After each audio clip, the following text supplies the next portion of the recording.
What's going on, guys? It's Adonis, and today we're going to be doing our recap of Dragon Ball Super episode 35. Yes.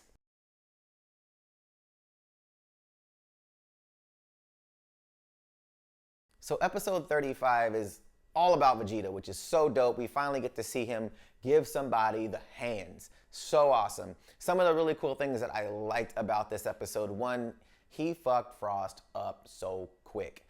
And I really, really liked it. It was just kind of to the point. There was no kind of drama in it. He was much more powerful than Frost. And the funny thing is, Frost thought he had him. He goes to attack and he just hits him one time and it's a wrap. Done. Which is how it should have been done from jump. So I really like that aspect of it as well. Now, with this raised a lot of questions because now you have Frost trying to sneak and get, the cube to travel, through different dimensions and time and go through, travel anywhere he really wants to extremely quickly. And Hit shows up. And it was just an awesome part because we're not really sure if Frost dies.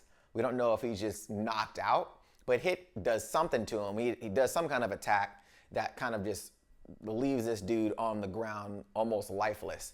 And Hit really didn't break a sweat doing it. So Hit is probably extremely powerful.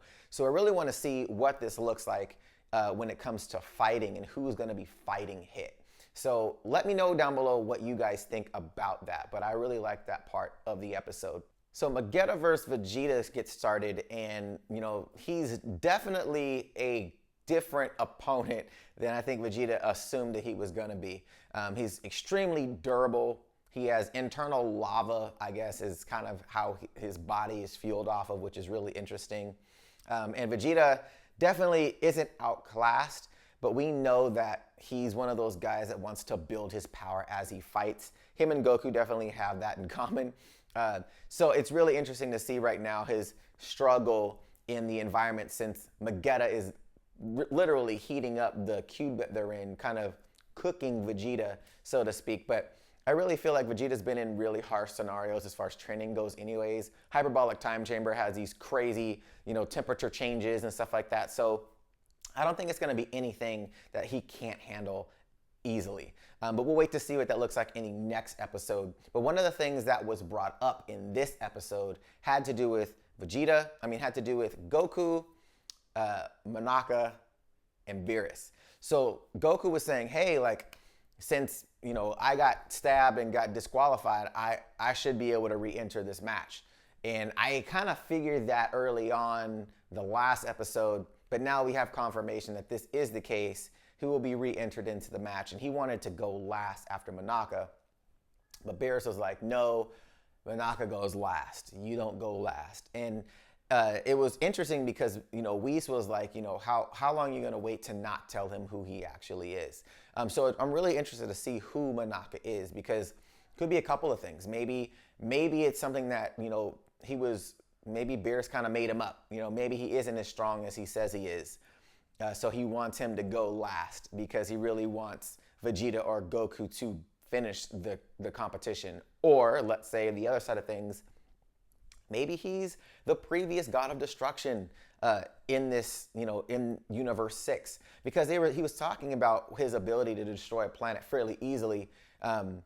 Really kind of brought that up to my mind. Like, well, what if he's the previous God of Destruction? Because he was talking about earlier on to Goku, like, hey, do you want my job after I retire type of a thing.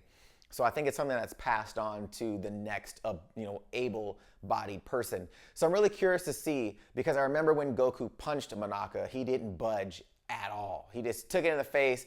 His eyes watered, but he was unaffected, period. Like, it didn't even faze him. So I'm really curious to see who Menaka is. Let me know in the comments down below, guys, what your thoughts are on Menaka. Is he extremely powerful? Do you think maybe it's just a ruse? Maybe he's not powerful at all.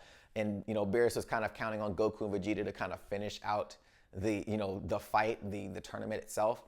Because why would you want Goku to go before Menaka? It doesn't really make sense to me. Or why would you want Goku to go before Menaka? So I'm really curious about that. But let me know, guys, down below. Are you excited about the next episode? What are your guys' thoughts on Dragon Ball Super so far in this tournament? I'm super excited. But if you guys like this recap and want me to do more stuff like this, hit that thumbs up button, show me some love. And if you haven't subscribed to the channel yet, you're gonna wanna do that. Hit that APP logo in the corner to subscribe to the channel, or if you're on mobile, hit the subscribe button. All right, guys, till next time. See you later. Thanks again for watching, guys. If you guys like this video and want to see more content like this, go ahead and click that APP logo in the corner to subscribe to the channel. Also, if you guys want to chat with me on social media, go ahead and like my Facebook page, Absolutely Tech, and follow me on Instagram and Twitter at Adonis_ATMLV. All right, guys, till next time. See you later.